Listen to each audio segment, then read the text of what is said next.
All right, now here's another interesting question. I hope some of these are interesting. They're interesting to me. This one is interesting, very interesting. Why did God allow polygamy in the Old Testament? Now, first of all, I want you to know that what God allows and what God wills are two different things. You understand that? You think God wills that any should perish? No. Does He allow some to go to hell? Yes. You think God wills that you sin? No. Does He give you the freedom to do that? Yes. God does not will polygamy. That's multiple marriage. Bigamy on to polygamy. Bigamy would be two married to one. Polygamy would be ad infinitum. God's standard is clear. Genesis 2, from the very, very beginning. When God made the first family people, how many were in it? 2. That's a rather significant statement, don't you think? And in verse 23 of Genesis 2, Adam said, "This is now bone of my bones, flesh of my flesh. She shall be called woman." That's a dignified name, beautiful name. The Greek word is gune. I don't understand that, but anyway. She shall be called woman because she was taken out of man. Now watch, here's God's standard for marriage, verse 24. "Therefore shall a man leave his father and his mother, cleave unto his wife, and they shall be" what? One flesh. Nothing added, nothing subtracted. 2 people, one flesh. From the very beginning, folks, that was God's plan. You say, well, how did polygamy get started? It got started in the reprobate line of Cain the murderer. Look at Genesis 4, if you're there, in verse 23. One of the sons of Cain, at the Cainite family, dwelt in the land of Nod on the east of Eden. Cain produced some family, and one of them was Lamech. Lamech was unbelievable. He was the first artist. Verse 23, "Lamech said unto his wives, Adah and Zillah." That's from A to Z. That's his 2 wives, Adah and Zillah. He said unto his 2 wives, Adah and Zillah, and so forth. This is the first occasion of polygamy in the Bible. And it is notice that it is in the line of Cain, the sinful line. Monogamous marriage was always God's will. But listen, in the Old Testament, because of cultures, God allowed a certain developing process. Missionaries today face the same thing. There are many occasions when a missionary has gone to a certain tribal people and found that they engaged in polygamy. Well, you don't just go in there, and here is a situation where a man, and he's got 3 wives, and they have children, and in their culture, it's established as a family unit. The women are dependent upon him. They can't be thrown out. What are you going to say? Now that I'm here, everybody pick one, the rest out. Boy, that's tough. So, even in modern missions, there has had to be a certain period of time in toleration until the culture can work out of its system those kinds of things. And the way to approach it is to begin with the new and the young and give them direction and let the old phase itself out. In a similar way, once this thing got started in the cultures of the Old Testament period, God had to allow for it to work out as the message of God's truth got into the hearts of those people. And God was patient in that area. That doesn't mean that's God's will. And I'll tell you something else. In the early days of the Bible, remember that families were huge, and they had their roots back. And there were such great, big families, inclusive, consanguinal families. That word means related by blood. Families were so big that people were also marrying relatives. But they had to at the start. Did you know that Jacob married Leah and Rachel, and they were his first cousins? Did you know that? That's right, first cousins. You say, that's not right. Later on in the Mosaic economy, it wasn't right. But it had to work its way out because during the patriarchal periods, there were huge groups of families living together. And that had to come in time. So God patiently allowed for it to work out. But I believe all polygamy and bigamy was sin. But God allowed a certain time of ignorance, as the book of Acts says, for the working out of some of those cultural things. Now let me give you an illustration. Deuteronomy 21:15. If a man have 2 wives, one beloved and another hated, and this is the verse people pick. If a man has 2 wives, one beloved and another hated, and they have borne him children, both the beloved and the hated, and if the firstborn son be hers that was hated, then it shall be when he makes his sons to inherit that which he has, that he may not make the son of the beloved firstborn before the son of the hated, which is indeed the firstborn. Now that that's clear, we'll go on to verse 17. But he shall acknowledge the son of the hated for the firstborn by giving him a double portion of all that he has, for he is the beginning of his strength, the right of the firstborn is his. The point is this. You had 2 wives. Wife number 1 you don't like. Wife number 2 you like. Both have sons. You're prone to give the inheritance to the second wife, to her son, even though he is not the firstborn, because you like that second wife better. People say, well, here is God allowing bigamy. No, not at all. The point here is simply this. Here is a man who has 2 wives in his lifetime. The assumption is one has died, one is alive. He may not give the inheritance to the second, though she is his beloved, and maybe he's long forgotten the first, but his inheritance must go to the first. It's a situation here, and if you study carefully through the text and through the verb forms that are used here, you will see that that is supported by the text. The word had is there. The word was hated, past tense, relative to that wife who has died.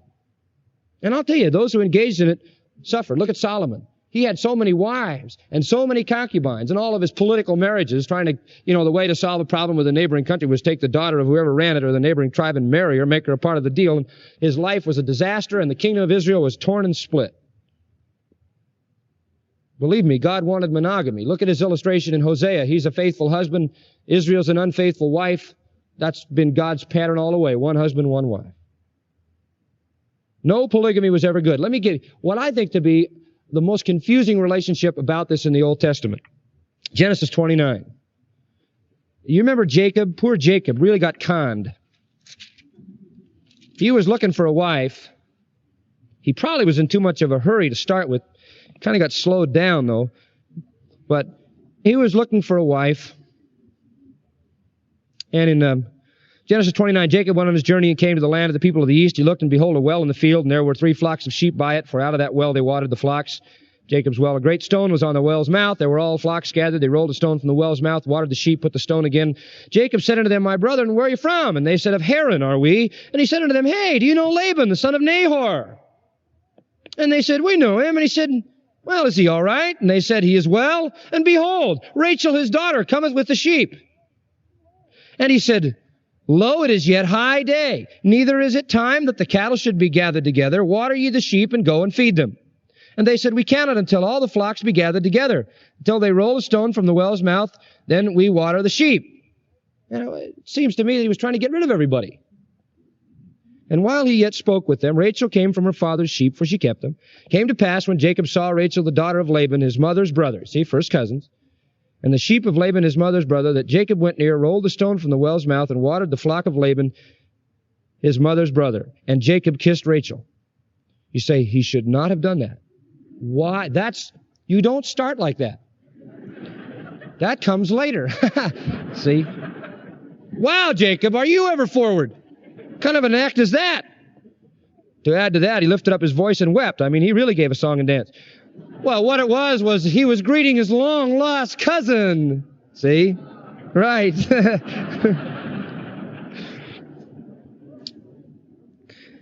Oh, that's interesting. Verse 13, it came to pass when Laban heard the tidings of Jacob, his sister's son, he ran to meet him, and they embraced and kissed and brought him to the house, and so forth and so forth. And Laban said to him, surely you're a bone of mine and flesh, and so forth, and he abode the space of a month.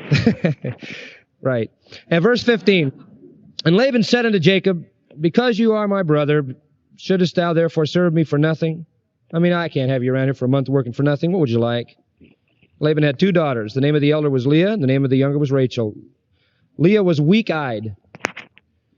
Now, we don't know just exactly what that means, but in those days, we have some ideas. Women were covered except for the face, and weak-eyed would mean basically homely. Could be cross-eyed, which may be the best translation. Leah was cross-eyed. It's a little tough to think about, but if all you've got going is everything is covered, and they're crossed, that's, Anyway. So Leah had a basic problem. And Rachel was beautiful and well-favored. Really beautiful. And Jacob loved Rachel and said, I'll serve you 7 years for Rachel. And Laban said, it's better that I give her to thee than that I give her to another man. You're better than anybody I've met so far. Stick around. Now, you know he loved her if he's going to work 7 years for Rachel. And I'm sure they enjoyed each other's company for that period of time in a filial relationship. They seemed unto him but a few days for the love he had for her. 7 years went by. He loved her so much. And we make a beautiful story out of this. And it really is. It's a great emotional love story. And Jacob said to Laban, give me my wife, for my days are fulfilled, that I may go in unto her. And this time for our marriage. And Laban gathered together all the men of the place, and they had a big feast. Came to pass in the evening, he took Leah his daughter, and brought her to him, and he went in unto her. He snuck Leah in there. And verse 25, it came to pass in the morning.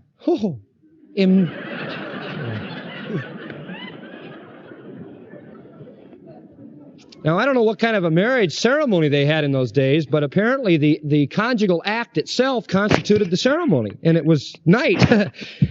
What a shock. In the morning,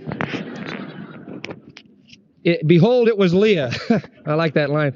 Behold, it was Leah. And he said to Laban, what is this you've done to me? I served you for Rachel. You beguiled me. And Laban said, it must not be so done in our country to give the younger before the firstborn. It's a custom. It's a rule we have here. Sorry. Now he says in verse 27, work another 7 years and I'll give you Rachel. Yeah, a little discouraging, right? So Jacob fulfilled the week, gave him Rachel, his daughter, as his wife. Now I'm going to say something that you may not have heard before. I believe, stay with us, I believe that Jacob sinned. In my own heart, I believe he sinned in marrying Rachel. I believe God allows one wife. And even though Jacob received Leah, it was more important to be obedient to God's pattern than to be emotionally satisfied. Now think about that. When somebody comes to me and says, I'm leaving my wife because I don't like her, that means nothing to me. There's a right and a wrong, and it's right to stay married to the one you're married to. Not because you found somebody else more attractive. He loved Rachel more than Leah. And when the Lord saw that Leah was hated, he opened her womb and made Rachel's barren. God said, I'll bless you, Leah, and I'll compensate for the love you're not getting like you should get from Jacob. And she's the one that produced the first 4 boys, the fourth of which was Judah. Through Judah came whom? Jesus Christ, the Messiah. God said, I'll bless you, Leah, in spite of him. And I think that the anxieties and the anguish that created in Jacob's life as a result of this were because he was disobedient and willful and sinful in pursuing a marriage that God had tried to show him he didn't want him to have, in spite of what he felt emotionally. It isn't always necessary to be emotionally involved with the one you marry. You know, only in our culture do we function like that, in Western culture. So, Jacob resented Leah, made her feel unloved, but boy, she had the children. She had the children. The Lord gave her 4 sons, Reuben, Simeon, Levi, and Judah. She was never loved, and she knew it. Verse 14, Reuben went the days of wheat harvest. Reuben, he loved his mother, Leah. He wanted his father to love his mother. So he got some mandrakes. You know, what does it say in the New American? Love apples? Does it say that? That's what they are. They believed it was some kind of a love potion. See? And so old Reuben was going to help his mother, try to, get her a place in his father's love. And so he got some love apples and brought them to his mother. Rachel said to Leah, give me of thy son's love apples, supposedly a sexual stimulation. She said, is it a small matter that thou hast taken my husband? You see there? In her mind, Leah says, you took my husband. You see? I think that's how God looked at it. I think Leah walked with God. And would you also take away my love apple? Wouldn't you even let me go in unto him? Wouldn't you even let me sleep with him? It's not enough you've taken my love. Would you not allow me to be attractive? And Rachel said, all right, he'll lie with you tonight for your son's mandrakes. Because of all the trouble he went through, it's okay tonight. See, she wanted this so badly. She was unfulfilled all her life. And then she bore Jacob the 5th son. In verse 19, she conceived again, and the 6th son. And God blessed her. In verse 21, she had a daughter named Dinah. And then finally, God remembered even Rachel. And she conceived and bore a son and called his name what? Joseph. God is gracious, isn't he? It wasn't really Rachel's problem. It was Jacob's problem. Now, all of that just to say this. Do I believe God allows polygamy? Yes, I believe he allows it. Do I believe God wants it? No. In Old Testament times, he only allowed it. Today, there's no reason for it. Our culture doesn't acknowledge it. It is against the law. It is a crime. And I think that's based upon an ethic that's found in the Bible. All right. That's kind of an interesting answer, I think, to that question. I hope so. Let's